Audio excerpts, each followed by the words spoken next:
Come on, come on, come on. All right, ladies and gentlemen, another Chelsea late night news special is on the cards, and this particular player is highly talked about at the moment.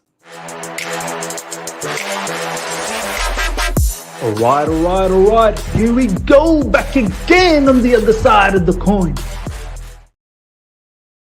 All right, welcome back to the other side of the coin, ladies and gentlemen, bringing you the latest in Chelsea news. That's a lot to go through, so let's absolutely zoom through it and give our opinion as much as we can, and make sure you provide your opinion as well in the comment section. First up, João Felix. João Felix. Everyone wants to talk about João Felix. Everyone a little bit iffy about this topic, a little bit sensitive about this topic. Let's see why.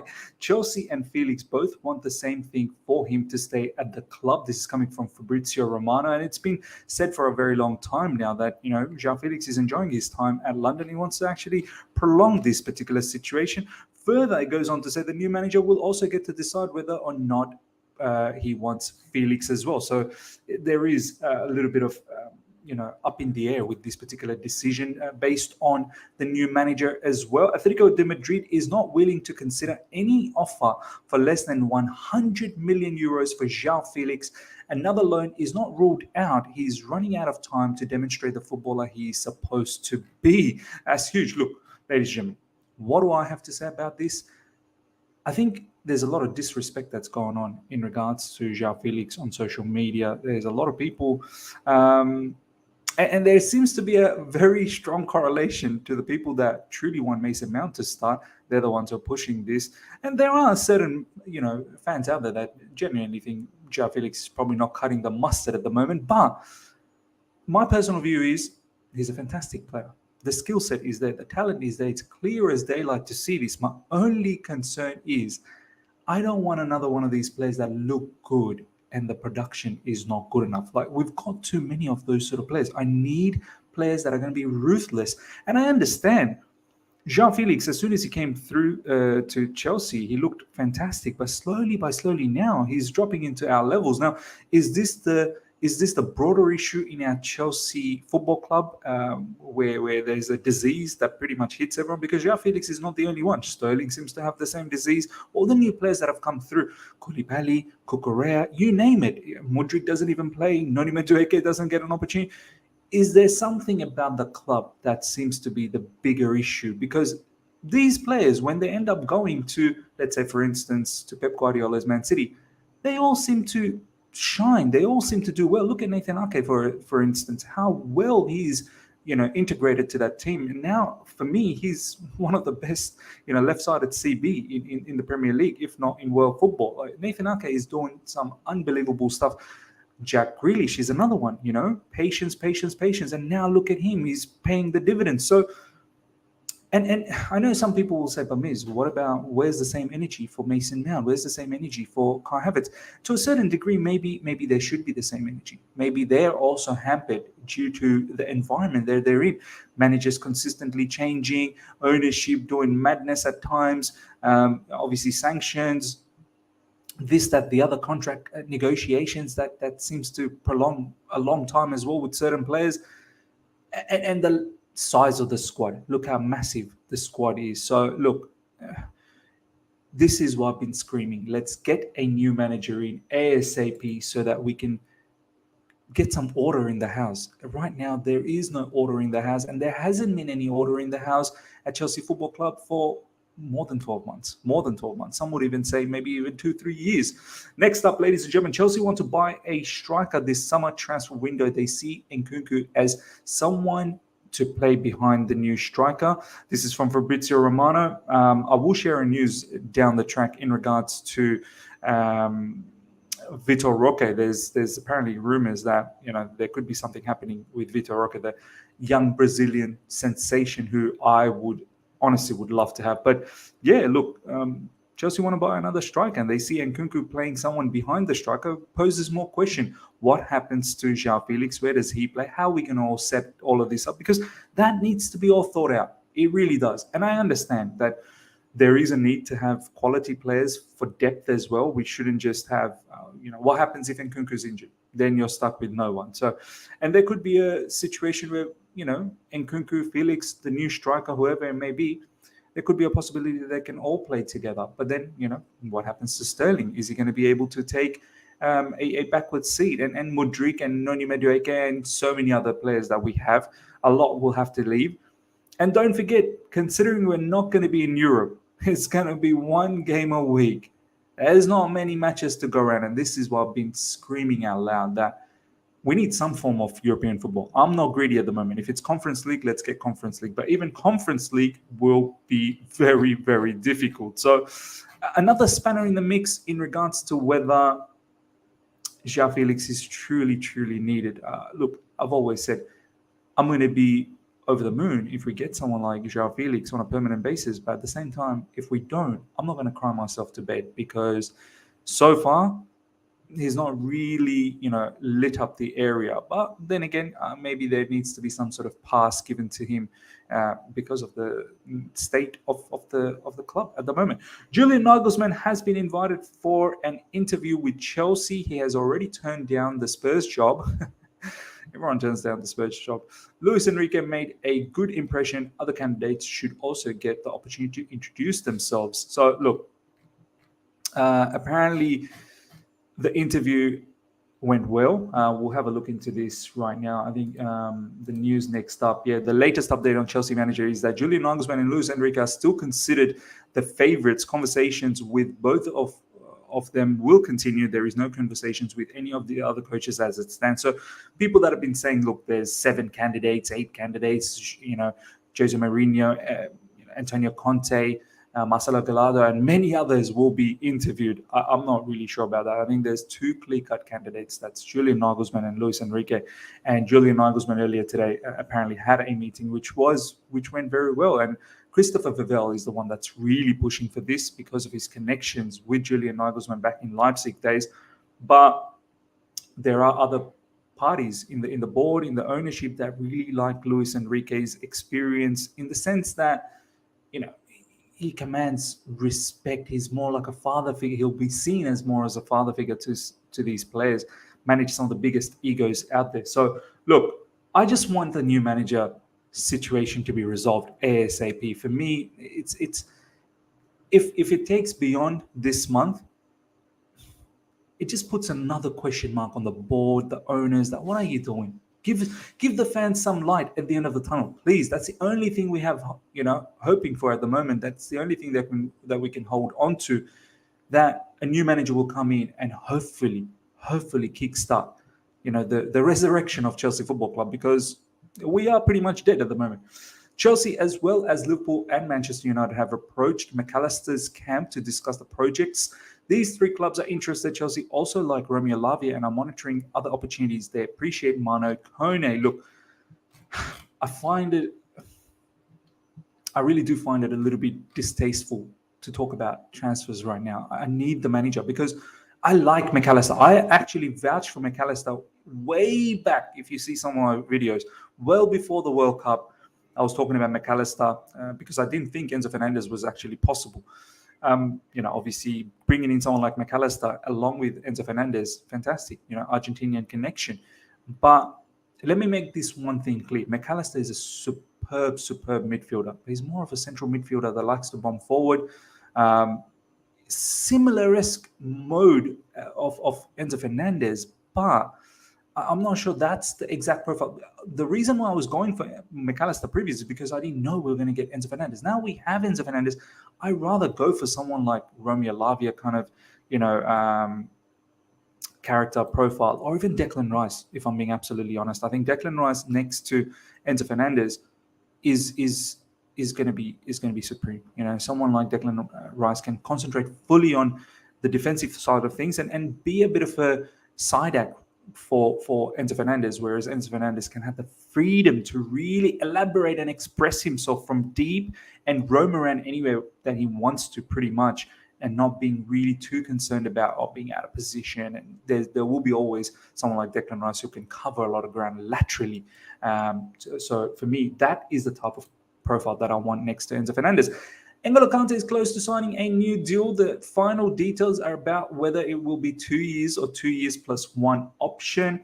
The other people are saying there have been suggestions that a play and pay deal has been discussed with Kante due to his irregularity of availability. No agreement has been reached yet. Look, a lot of people are like, "Oh, Miz, you wanted N'Golo Kante gone. Don't be a flip-flop." Look, there was a reason why I wanted him gone before, because there was a huge question mark in regards to his fitness. But ever since the rumors came out that we are looking to, extend his contract, I fully understood what Chelsea Football Club were doing. That we need seniority, we need some leadership.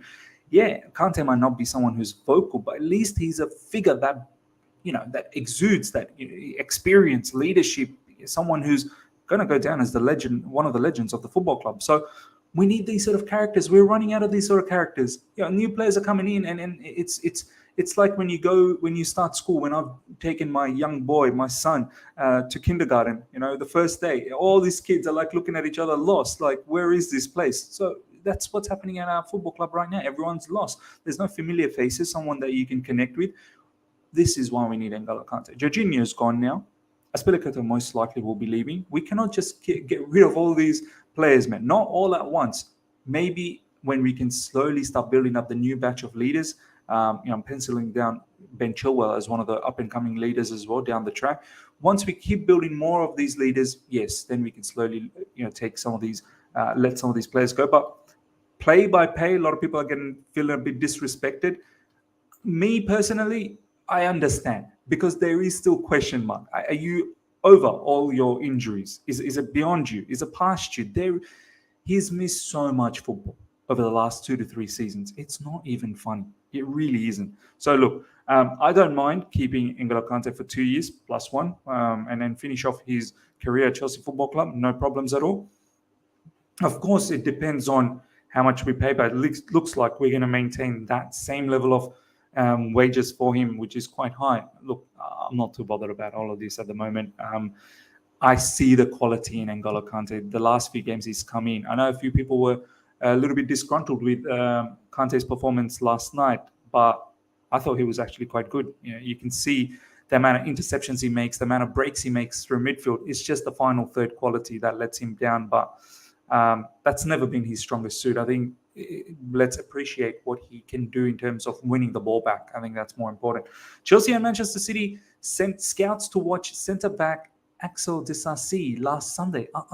I don't. For me, this is strange, but apparently there's some legs to it, because, as you can see here, Lawrence Stewart, who's one of the co-sporting directors, and he's got connections with Monaco, likes this particular centre-back. Why another centre-back?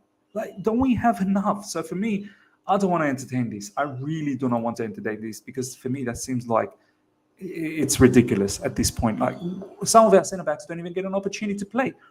Enzo Fernandez is now extended at Chelsea for 1 more year. I mean, what was the need to extend for 1 more year? But I think there might be some financial implications behind this. Extending his contract out for 1 more year, we can further amortize his entire transfer cost that happened over another extra year on top. So I think that takes it to 9 years, I believe.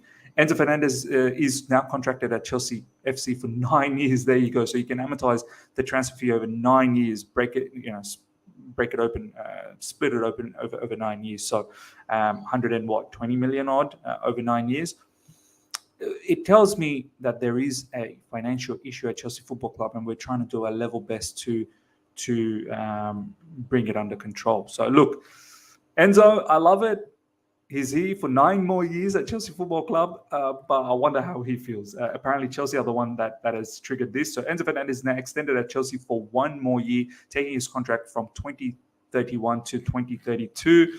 And further goes on to say Chelsea had an option and they have activated it. So we've done a madness. We've done a madness. We've locked him up in the jail for 9 years. 9 year sentence. 9 year sentence for Enzo Fernandez. Manchester United, PSG, and Chelsea are monitoring Kolo Muani. Bayern are intensifying efforts to sign him. Look, I like this guy. I really do. Mobile striker, can play anywhere in the front three. Robust, and he's got good quality, man. One of the very few players this season in Europe that has more than 10 goals and 10 assists. So I know every now and then he does have those, big time misses too, but he is an electric player. Someone I wouldn't mind, having up front, and Nkunku just behind João Felix. He will bring the work ethic as well. Yeah, he's someone who presses from the front. I do like the looks of him, but look, I think Bayern will probably end up getting him. Bayern want a striker. He plays in the Bundesliga. Colomani plays for Frankfurt.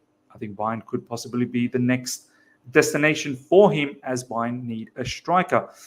Just a couple of more news. I do want to show that Victor Roque one as well. Kepa Arrizabalaga, look, take away the horrendous keeping that he's displayed over the last few matches. This commentary from Kepa is bang on. Had it been anyone else, I think everyone would be talking about it, but it's Kepa. No one's really talking about it, but he's spot on over here. There have been 3 changes of coaches. There have been changes in the squad during the season, and it's costing us. This is coming from Kepa. You best believe most players are probably thinking like this. So, I'm pretty sure that a lot of people are feeling like this. Let me try and see if I can get Vitor Roque, the news on Vitor Roque. Let's have a look at that, because that's the one that I really wanted to share with you guys. It got me really excited. Chelsea are now favourites to sign Brazilian wonderkid Vitor Roque. This is from Felix Johnson. That's the one. Yeah, I wanted to go to Felix's page. Felix, he does have internal information. Sometimes he gets it right, sometimes he doesn't, but that's the nature of the business. But he does know people inside. This is what he stated. Understand Chelsea are now favourites to sign Brazilian wonderkid Vitor Roque. Personal terms agreed, but negotiations over fees still ongoing. Barcelona at this point priced out of a move. He was favourites to move to Barcelona, but Barcelona's focus is all on Lionel Messi at the moment. I think Messi will go back to Barcelona, and there's going to be a domino effect. A lot of players will have to leave Barca. Watch this space for Gavi as well. Total Real Madrid are also showing interest, but no concrete steps yet made. For me, this guy, honestly speaking, he's the next Suarez, Aguero type of a player. He's so technically gifted, so mobile up front. Have a look at some of his clips and the way he moves at such a young age. He's going to be huge. He's going to be a huge player. And along with Andre Santos in the South American Under-20s Championship, he was the top scorer along with Andre Santos as well. So, look, huge news coming up. Don't overreact. Fee still fully has to be agreed, and personal terms can be agreed with multiple clubs, no problems, although they're not at this point. As I said, Madrid sniffing, and if they come in, things can change quickly. Barca favourites before priced out, so another variable there. Haven't been told anything on the amount, the fee itself. Told there is work being done on whether there is a release clause, and the South American deals like Tevez to West Ham often have third-party attachments, so that also has to be explored. Look, I would lose my mind if he became a Chelsea player. I think this is something that we can build the future with down the track. So, ladies and gentlemen, let me know your thoughts on everything that we've spoken about. Lots of news that we've gone through. Hope you guys have enjoyed this. Smash the like button if you have. If you're here for the first time, subscribe, hit the bell notification to stay in touch with all my content. Shall see you guys for a live stream tomorrow, and another weekend of Chelsea perhaps disappointing us just around the corner. Till next time. See ya.